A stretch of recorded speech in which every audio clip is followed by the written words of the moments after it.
नमस्कार, गुहार छत्तीसगढ़ में आपका स्वागत है। मैं हूं आपके साथ दिव्यांशु जोशी। साल 2023 में विधानसभा चुनाव होने हैं। चुनाव में अभी 1.5 साल का समय बाकी है, लेकिन प्रदेश में इसकी तैयारी शुरू हो गई है। चाहे सत्ता पक्ष कांग्रेस की बात की जाए या विपक्ष की पार्टी बीजेपी की।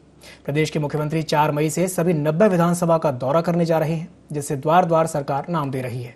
इसे मिशन 2023 से जोड़कर देखा जा रहा है। वहीं बीजेपी हर बूथ को मजबूत करने के लिए घर घर विपक्ष, बूथ बूथ विपक्ष का नारा दे रही है। इससे पहले बीजेपी के दिग्गज नेताओं को 2023 चुनाव की चर्चा को लेकर दिल्ली बुलाया गया है। तो आज इस विषय पर हम चर्चा करेंगे। द्वार द्वार बनाम बूथ बूथ मिशन 2023 की तैयारियों में सियासी दल जुटे हुए हैं। सीएम भूपेश बघेल 90 विधानसभा में दौरा करने जा रहे हैं, जहां वे योजनाओं की जमीनी हकीकत को देखेंगे, परखेंगे। तो वहीं बीजेपी मिशन बूथ मजबूत को लेकर के मिशन 2023 की तैयारियों में जुटी हुई है। बीजेपी और कांग्रेस दोनों ही दल 2023 की तैयारी को लेकर के पूरी तरह से चुनावी मैदान में उतर चुके हैं। 4 मई से मुख्यमंत्री भूपेश का 90 विधानसभाओं का जो दौरा है वो शुरू हो रहा है, जिसकी शुरुआत सरगुजा संभाग से होगी।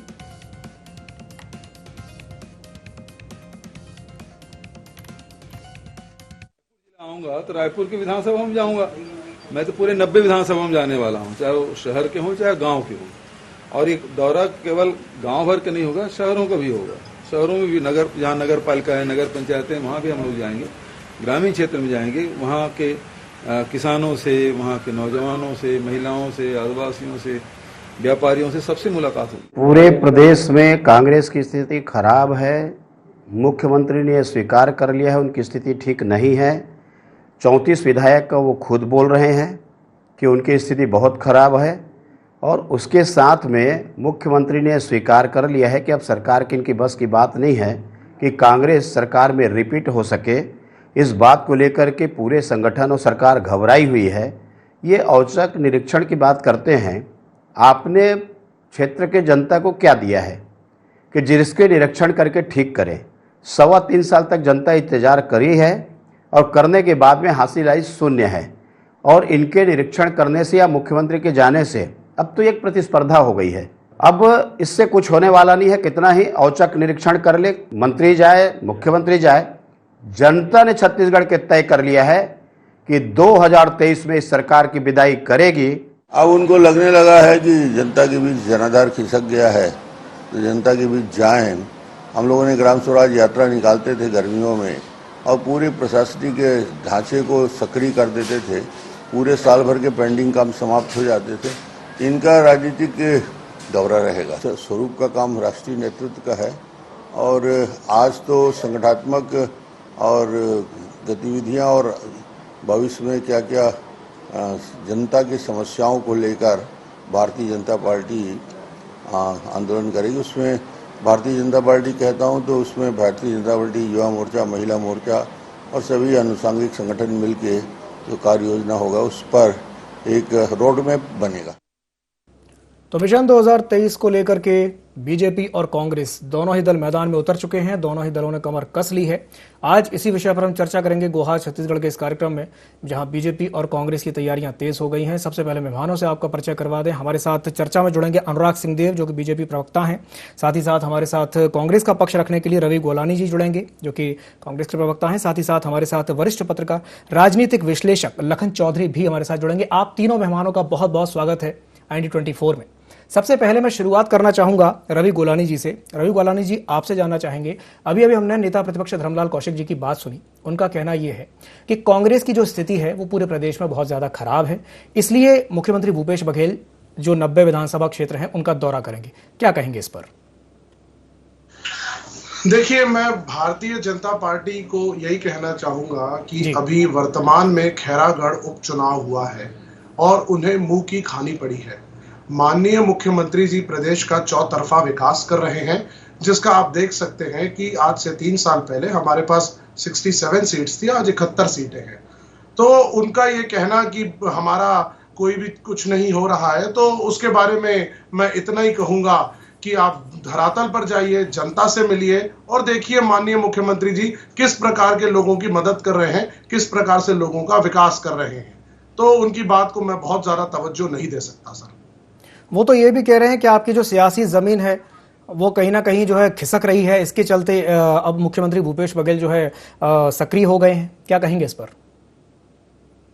71 सीट, 67 से 71 सीट पर आना, और आज की तारीख में हमारे मुख्यमंत्री जी पूरे प्रदेश में चारों तरफ जा रहे हैं, अपनी बातें रख रहे हैं और किस प्रकार से काम हुआ है उसका निरीक्षण करने वाले हैं। सेमीफाइनल हम जीत चुके हैं, 1.5 साल बाद जो है वो फाइनल मैच होगा। निश्चित जिस प्रकार से 2018 में कांग्रेस पार्टी आई थी, उसी बहुमत के साथ हम आने वाले समय में भी आएंगे। उन्हें अपनी जमीन तलाशनी चाहिए, वो कहां है, उनका संगठन कहां है, वो लोग धरातल पर कहां हैं, उनके जो लोगों ने विधायक लड़े और जो उनके नेता हैं वे किस प्रकार काम कर रहे हैं, वे अपनी संज्ञान ले लें, हमारी तरफ देखने से पहले बेहतर होगा। बिल्कुल। और हमारे साथ चर्चा में लखन चौधरी जी भी जुड़े हुए हैं जो कि राजनीतिक विश्लेषक हैं। लखन चौधरी जी, मैं एक सवाल आपसे भी करना चाहूंगा। यहाँ पर बीजेपी और कांग्रेस दोनों ही दल अपने अपने स्तर पर तैयारियां शुरू कर दी हैं, दोनों ही दलों ने, और यहाँ इस तरह की बात सामने आ रही है कि जो नेता प्रतिपक्ष धर्मलाल कौशिक हैं वो ये कह रहे हैं कि जो सीएम भूपेश बघेल हैं, जो सियासी जो जमीन है वो उनकी खिसक रही है, तो उसको मजबूत करने की कोशिश में है। क्या कहेंगे इस पर?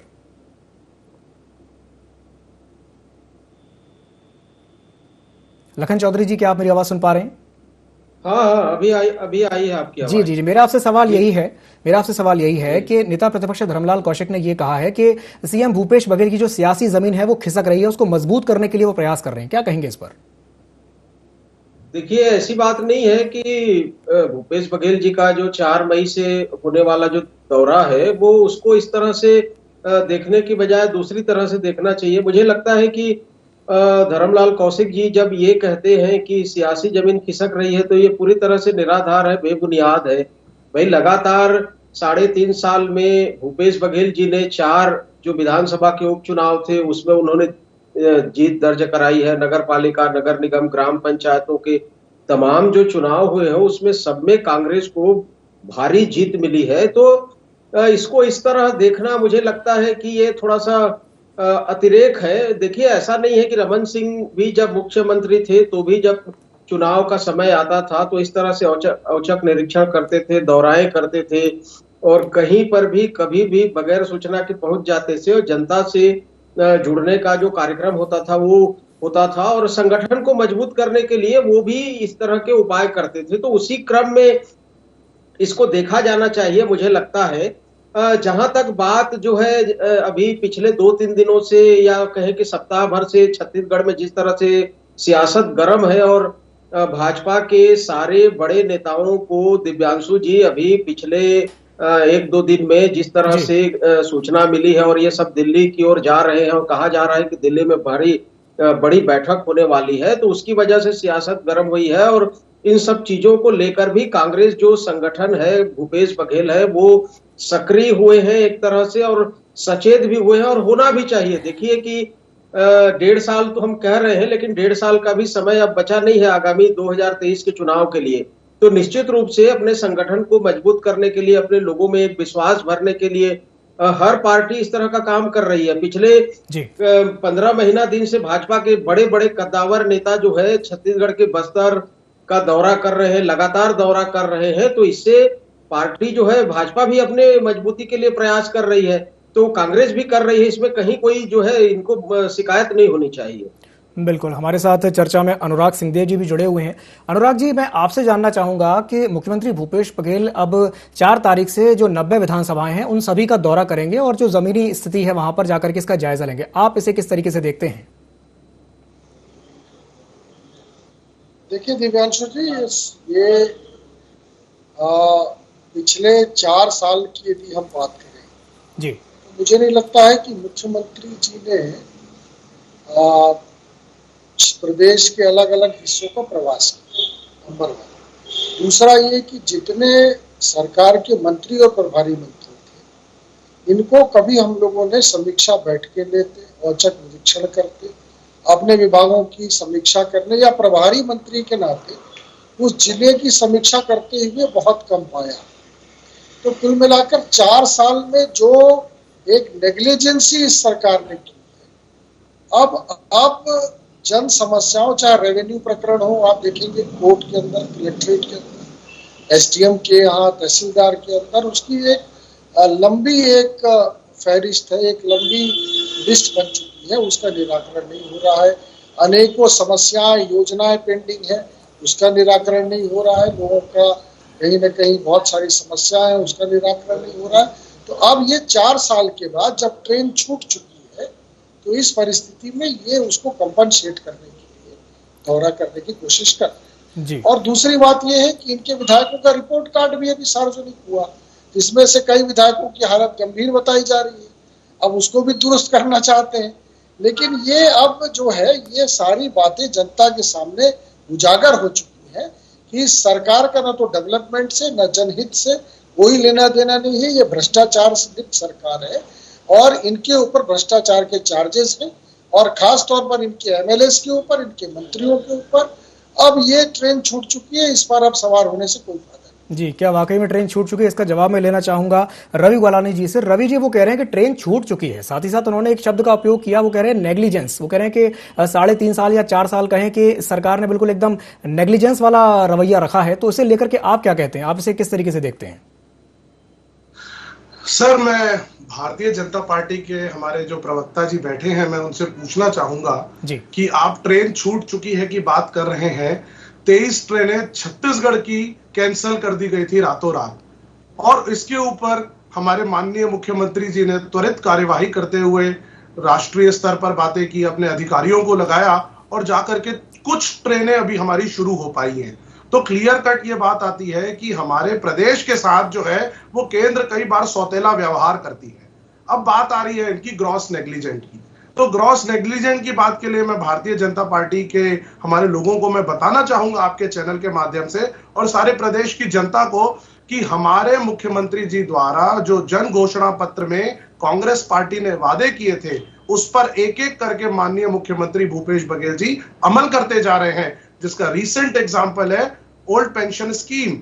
और आप पुरानी बातें देख सकते हैं, वो धान का बोनस हो, वो जो धान का 2500 रुपए का हमारा न्यूनतम समर्थन मूल्य है, किसान की ऋण माफी है, और सारी चीजें लेकर के देख सकते हैं कि जो ग्राउंड लेवल पे काम हो रहा है, जो ग्रामीण अर्थव्यवस्था पर फोकस कर रहे हैं। तो इनका यह कहना कि यह धरातल से हट चुके हैं और अभी इन्होंने 3.5 साल कुछ नहीं किया, तो बल्कि मैं तो इनसे पूछना चाहता हूं कि आज हमारे प्रदेश में 9 सांसद जो है वो भारतीय जनता पार्टी के हैं, जिनको भारतीय जनता पार्टी के लोगों को हमारे प्रदेश की जनता ने वोट देके केंद्र में भेजा है।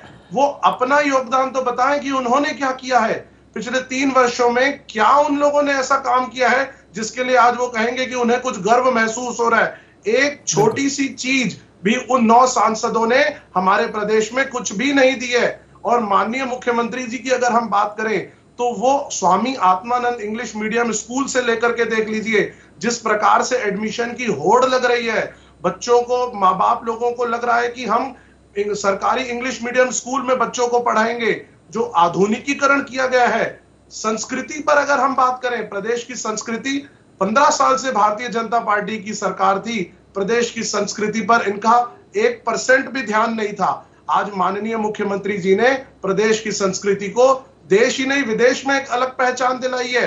तो ये कैसे कह सकते हैं कि धरातल पर कोई काम नहीं हुआ है? इन्हें आत्मचिंतन करना चाहिए कि लगातार उपचुनाव हो रहे हैं, नगर निगम चुनाव हो रहे हैं। लखन चौधरी जी बात कह रहे थे कि लगातार जो है हमारी सरकार जीतती आ रही है। तो इन्हें विचार करना चाहिए कि ये कहां पर है बनस्बत हमारे ऊपर आरोप लगाने से। बिल्कुल। अनुराग जी, मैं आपसे ये सवाल पूछना चाहूंगा। उन्होंने एक शब्द प्रयोग किया, उन्होंने कहा आत्मचिंतन करना चाहिए। खैरागढ़ उपचुनाव में हार हुई है और उसके बाद कांग्रेस का जो कॉन्फिडेंस है वो 7वें आसमान पर पहुंच गया है। और उन्होंने बताया, अभी अभी हम रवि जी का कहना यह था कि जितने सारे जो काम हुए हैं और जो ब्रांडिंग हुई है, जो छत्तीसगढ़ की जो ब्रांडिंग हुई है, जो मुख्यमंत्री भूपेश बघेल ने की है, कहीं ना कहीं आपको लगता है कि बीजेपी को आत्मचिंतन करने की जरूरत है? देखिए, सबसे पहले तो दिव्यांशु जी मैं बताऊंगा आपको जी, ये जिस ब्रांड की बात कर रहे हैं वो एक जगह पर नहीं बल्कि 3 जगह पे पिट चुका है। अब ग्वालिनी जी को मैं बताना चाहता हूं कि मुख्यमंत्री भूपेश बघेल जी असम के प्रभारी थे, वहां पर उन्होंने छत्तीसगढ़ के ब्रांड की बात पूरी तरीके से पिट किया है। इसके बाद ये ऑब्जर्वर बने और मुख्य संचालक बने उत्तर प्रदेश के अंदर, वहां पर इन्होंने छत्तीसगढ़ मॉडल की बात वहां पर इनकी जोरदार पिटाई। अभी खैरागढ़ में इनका तथाकथित मॉडल नहीं चला। जितने वादे, जितने इनके प्लानिंग, जितने स्कीम, जितनी फ्लैगशिप योजना, सारी की सारी खैरागढ़ में धराशायी हो जाएगी। और इसलिए फिर बाद में इनको अंत में डैमेज कंट्रोल करने के लिए, डूबती हुई नैया को बचाने के लिए वहां पर जिले की घोषणा करना पड़ी कि हम 24 घंटे के अंदर जिला बनाएंगे। और कोने कोने में इनको जिले के पोस्टर लगाने पड़ गए।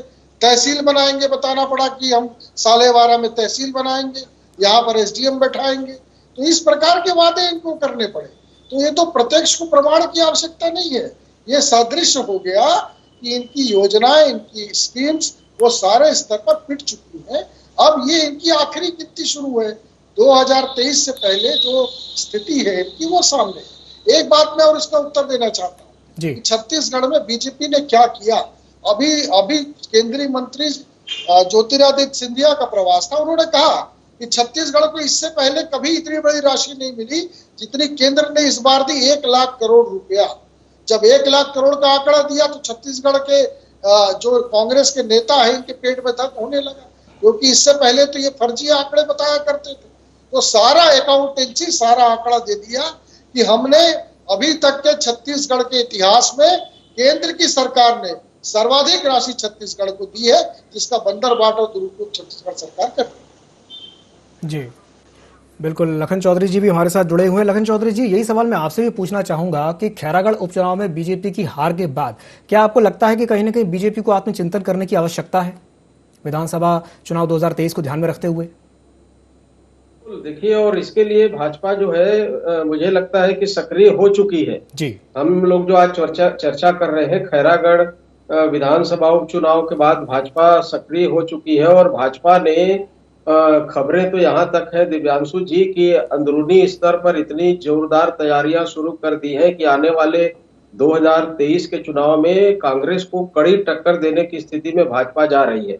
देखिए, अभी जो पिछले सप्ताह भर से खास करके छत्तीसगढ़ की सियासत जो गर्म है, उसकी यही वजह है मुख्य रूप से कि लगातार 4 विधानसभा उपचुनाव हारने के बाद भाजपा के खेमे में बहुत बड़े सिरे पर जो है परिवर्तन की भी चर्चाएं हैं और तमाम तरह की चर्चाएं हैं कि 2023 में किस तरह से सीटें बढ़ाई जाए। और कम से कम यदि सरकार बनाने की स्थिति भी न रहे भाजपा की, तो कम से कम सीटें जो है कांग्रेस की कम की जाए। क्योंकि देखिए, आज 71 सीट हो चुकी है कांग्रेस की, और कांग्रेस लगातार जो है 3.5 साल में अच्छा प्रदर्शन करती आ रही है। ग्रामीण अर्थव्यवस्था मजबूत हुई है, इन सब का लाभ भी कांग्रेस को लगातार मिल रहा है। लेकिन एक महत्वपूर्ण बात जो अभी पिछले सप्ताह भर से छत्तीसगढ़ में ये भी चर्चा में है कि कांग्रेस के भीतर भी स्थितियां सब कुछ ठीक नहीं है, सामान्य नहीं है। कांग्रेस की स्थिति भी बहुत खराब होने जा रही है। और कांग्रेस के खास करके नए नए जो विधायक बने हैं उनकी जो स्थितियां हैं वो बहुत खराब है, जिसको लेकर भूपेश बघेल चिंतित है। कांग्रेस का संगठन जो है वो चिंतित है। जी बिल्कुल, क्या कांग्रेस में ऐसी स्थिति है? तो इसका जवाब हम ले लेते हैं रवि गुलानी जी से। रवि जी, मैं आपसे जानना चाहूंगा, अभी हमने लखन जी की बात सुनी, वो कह रहे हैं कि कांग्रेस में भी सब कुछ सही नहीं है, ऑल इज नॉट वेल। क्या कहेंगे इस पर?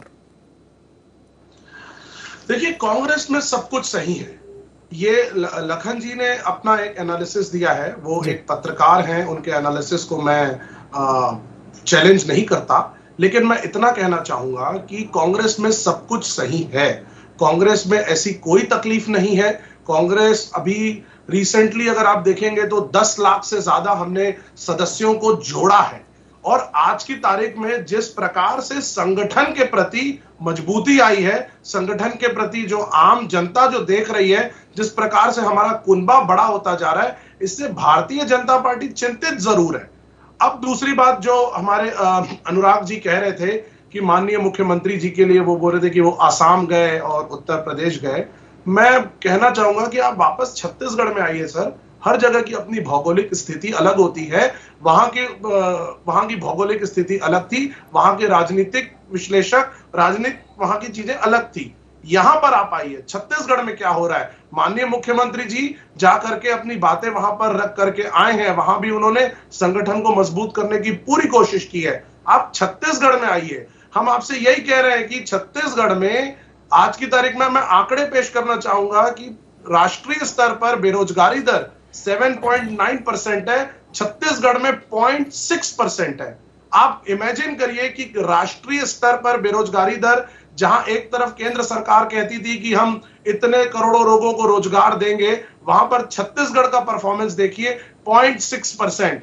ग्राउंड लेवल पर जाकर के आप देखिए, हर वो ब्लॉक लेवल पर उठाइए, जिला स्तर पर उठाइए या नीचे जाकर के चीजों को देखिए, हर जगह पे लोगों को काम मिल रहा है, जिसका सबसे बड़ा कारण है ग्रामीण अर्थव्यवस्था को माननीय मुख्यमंत्री भूपेश बघेल जी ने सुदृढ़ बनाया है। जैसे ही उन्होंने ग्रामीण व्यवस्था में पैसों का फ्लो सिस्टमेटिकली दिया तो ऑटोमेटिकली वहां पर रोजगार बढ़ गया। मैं तो चार्टर्ड अकाउंटेंट हूं, मैं तो बहुत सारी चीजें जानता हूं कि इकोनॉमी किस तरह से फ्लो होती है, कैसे पैसा कहां से निकल के किस तरह से मार्केट में आता है। रवि जी, अभी उन्होंने एक बात और कही थी, व्यापार की, रवि जी पर पैसा अभी उन्होंने एक बात और कही थी, रवि जी, अनुराग जी ने एक बात और कही थी। उनका कहना यह है कि सब कुछ ठीक है। खैरागढ़ को लेकर के उन्होंने एक बात कही कि खैरागढ़ को मुख्यमंत्री भूपेश बघेल ने जिला बनाने की घोषणा कर दी, वो भी रातों रात, जिसके चलते खैरागढ़ में वो कांग्रेस जीत पाई। आप इस बात से कितना सहमत हैं कि उनका कहना यह कि जमीनी स्तर पर कुछ काम नहीं हुआ, बस जिला बनाने की घोषणा कर दी और चुनाव जीत गए? क्या कहेंगे इस पर? मैं एक बात कहना चाहता हूं, 15 साल जो है भारतीय जनता पार्टी की सरकार थी और उन्होंने भी कई जिले बनाए। पिछले 3.5 साल से माननीय मुख्यमंत्री जी ने भी कई जिले बनाए हैं। तो जिला बनाना उनकी एक रातों रात कोई घोषणा नहीं थी। वो पहले भी कह चुके हैं कि हम जो है वो एक एक जिले को उस तरह से सेट करेंगे ताकि वहां के लोगों को ट्रेवल कम से कम करना पड़े। तो ये कह देना कि सिर्फ एक जिला ही सब कुछ था हमारी जीत का, ऐसा बिल्कुल नहीं है। उनकी जो नीति रही, उनकी जो काम करने की शैली रही, मैं तो हैरान था पूर्व मुख्यमंत्री जी की बात सुन करके कि वे कह रहे थे कि रातों रात कैसे जिला बन जाएगा। आप 15 साल प्रदेश के मुख्यमंत्री थे, आपने भी कई जिले बनाए। आपने अपने पावर को, अपनी चीजों को ठीक से शायद नहीं समझा जो हमारे मुख्यमंत्री भूपेश बघेल जी ने समझा है। उन्होंने देखिए तुरंत एक दिन के अंदर करके दिखा दिया। तो जिला भी बना है, उन्होंने अभी 6.5 करोड़ का जो है वहां पर एक विकास कार्य का भूमि पूजन भी किया है और उन्होंने अपनी नीतियां भी बताई है। तो मिला जुला करके हर चीज का रहा है। ये कहा जाए कि जमीनी स्तर पे काम किया है तब जाकर के सफलता मिली है। एक प्रतिक्रिया ले लेता हूं अनुराग जी से। अनुराग जी, आपने अभी भी रवि जी की बात सुनी, आपकी एक प्रतिक्रिया लेना चाहूंगा। उनका कहना है कि जमीनी स्तर पे काम किया है, सिर्फ घोषणा के दम पर नहीं जीते हैं। क्या कहेंगे? देखिए, यदि इनकी योजनाओं में दम होता तो इन्हें जिले बनाने की घोषणा ऐन मौके पर नहीं करनी। इनकी यदि फ्लैगशिप योजना जनता में कारगर होती तो उस पर ही वोट मिल जाता। लेकिन ये बिल्कुल सही है और ये कांग्रेस के प्रवक्ता वालानी जी को भी स्वीकार करना पड़ेगा कि जब उनकी वो योजना नहीं चली तो ये दांव खेला गया। बहरहाल कुछ भी हो, चुनाव जीते हैं वो, इसमें कोई शक नहीं। ये बहुत सारी बात कर रहे थे इकोनॉमी की, रोजगार की। अभी विधानसभा का सत्र था, विधानसभा के सत्र में बीजेपी ने, नेता प्रतिपक्ष जी ने प्रश्न किया कि आपने कितनी सरकारी नौकरियां दी हैं, इसका आंकड़ा दीजिए। विधानसभा के पटल पर सरकार ने जवाब दिया, मुख्यमंत्री ने जवाब दिया। उन्होंने कहा कि हमने 16,000 नौकरियां दी हैं पिछले 4 वर्ष के अंदर। और इन्होंने आंकड़ा जो प्रस्तुत किया था वो 5 लाख नौकरियों का किया था। जब पूछा गया कि आप तो 5 लाख बोल रहे थे, ये तो 16,000 का आंकड़ा आ रहा है, तो बोले नहीं, हम ये डिफरेंशिएट नहीं कर रहे हैं कि सरकारी कौन सी है, प्राइवेट कौन सी है, कौन सी रोजगार है, ये हम अभी उसमें वो नहीं कर रहे हैं, इसलिए हमने 5 लाख बता दिए। तो इसलिए इनके घोषणा, इनके दिखाने वाले दांत दूसरे हैं, खाने वाले दूसरे हैं। लेकिन वही बात तो मैं कह रहा हूँ कि वो सारी चीजें अब एक्सपोज हो गई कि अब छत्तीसगढ़ में आज 35 लाख लोग रजिस्टर्ड है रोजगार कार्यालय में, जिनका बेरोजगारी के नाते पंजीयन है, और ये कहते हैं कि 0.6% बेरोजगारी दर है। तो ये तो छत्तीसगढ़ के बेरोजगारों के साथ भद्दा मजाक कांग्रेस पार्टी कर रही है, उनको चिढ़ाने का काम कर रही है। तो इसका खामियाजा ये सरकार भोगेगी 23 में। इसीलिए तो मैं कह रहा हूँ, ये तो आने वाला समय ही बताएगा कि खामियाजा भुगतेगी या नहीं भुगतेगी। है। जी बिल्कुल अनुराग जी। लखन चौधरी जी भी हमारे साथ जुड़े हुए हैं। एक अंतिम प्रश्न आपसे ले लेता हूं। लखन जी, मैं आपसे ये जानना चाहूंगा, अभी थोड़ी देर पहले आपने एक बात कही थी कि बीजेपी में बड़े स्तर पर परिवर्तन हो सकता है, तो क्या होगा वो बड़ा परिवर्तन? मैं आपसे जानना चाहूंगा, क्या बड़ा परिवर्तन हो सकता है? देखिए, इस समय रमन सिंह जी अभी नेतृत्व छत्तीसगढ़ की भाजपा का कर रहे हैं और मुझे लगता है कि भाजपा के जो केंद्रीय नेतृत्व है, शीर्ष नेतृत्व है, अब उनको लगने लगा है कि रमन सिंह जी के नेतृत्व में अगले जो विधानसभा 2023 का चुनाव है उसमें जीत मिलना मुश्किल है। तो मुझे लगता है कि इन लोग इस तरह का कुछ नेतृत्व परिवर्तन के संबंध में कुछ चर्चा मुझे लगता है हो रहा है। और देखिए, छत्तीसगढ़ एक आदिवासी बाहुल्य ओबीसी बाहुल्य राज्य है जी। और रमन सिंह जी सवर्ण वर्ग से आते हैं, तो निश्चित रूप से यदि भाजपा किसी आदिवासी नेता को या ओबीसी नेता को आगे करके यदि 2023 के चुनाव में सामने आती है, भूपेश बघेल के सामने आती है, कांग्रेस के सामने आती है, तो मुझे लगता है कि भाजपा को अच्छी खासी सफलता मिल सकती है। बिल्कुल, यानी कि यदि जिसको कहा जा सकता है कि चेहरे को बदलने की तैयारी है, चेहरे को बदलने की तैयारी की जा रही है। और इसको जब तक नहीं बदलेगी, मुझे लगता है दिव्यांशु जी, भाजपा के लिए 2023 का जो चुनाव है उसमें सीटें बढ़ना जो है बहुत मुश्किल होगा। बिल्कुल बिल्कुल, ये बिल्कुल आपने बिल्कुल सही बात कही है और नेतृत्व परिवर्तन की तैयारी है। आप तीनों मेहमानों को हमारे साथ जुड़ने के लिए बहुत बहुत धन्यवाद। चूंकि समय की कमी है, आप तीनों को हमारे साथ जुड़ने के लिए बहुत बहुत धन्यवाद। आज जिस विषय पर हमने चर्चा की है, 4 मई से मुख्यमंत्री भूपेश बघेल दौरे शुरू कर रहे हैं। सभी विधानसभा में वे जाएंगे और जाकर के योजनाओं की जो जमीनी हकीकत है उसका जायजा लेंगे। तो वहीं बीजेपी की अगर बात करें तो बीजेपी ने भी अपने स्तर पर तैयारियां तेज कर दी हैं। तो अब देखने वाली बात यह होगी कि 2023 में जीत का सेहरा किस पार्टी के सर पर बनता है। तो गुहार छत्तीसगढ़ में फिलहाल के लिए इतना ही। मुझे दीजिए इजाजत और आप बने रहिए IND24 के साथ। नमस्कार।